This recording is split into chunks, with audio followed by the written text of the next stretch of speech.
ఇప్పుడు no cost cough syrup తో 60 రూపాయల విలువ గల ఇన్హేలర్ పూర్తిగా ఉచితం. దెబ్బకి దగ్గు జలుబు మాయం.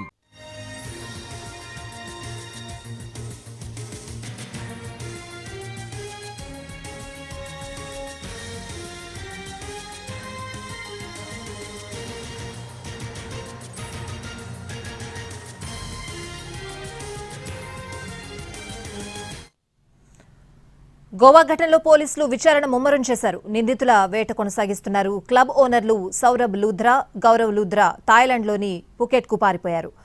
వారిని భారత్ రప్పించేందుకు ఇంటర్పోల్ సాయం తీసుకుంటున్నారు. పోలీసులు లుకౌట్ నోటీసులు ఇవ్వగా లూథ్రా బ్రదర్స్ పై బ్లూ కార్నర్ నోటీసులు ఇచ్చింది సిబిఐ. ఇంటర్పోల్ సాయం తీసుకున్నారు. దాంతో ముందస్తు బెయిల్ కోరుతూ బెయిల్ పిటిషన్ వేశారు లూథ్రా బ్రదర్స్. ఢిల్లీ రోహిణి కోర్టులో బెయిల్ పిటిషన్ దాఖలు చేశారు. ఇప్పటికే మరో యజమాని అజయ్ గుప్తాను పోలీసులు అరెస్ట్ చేశారు.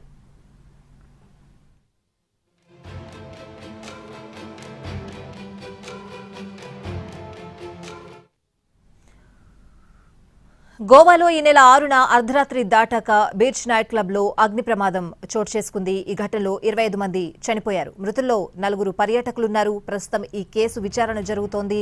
లూథ్రా బ్రదర్స్ బిజినెస్ పార్ట్నర్ అయిన అజయ్ గుప్తా కోసం పోలీసులు వెతుకుతున్నారు. ఈ కేసులో భరత్ కోహ్లీ, రాజీవ్ మోదక్, వివేక్ సింగ్, రాజీవ్ సింఘానియా, రియాన్స్ ఠాకూర్ సహా కొంతమందిని పోలీసులు అరెస్ట్ చేశారు.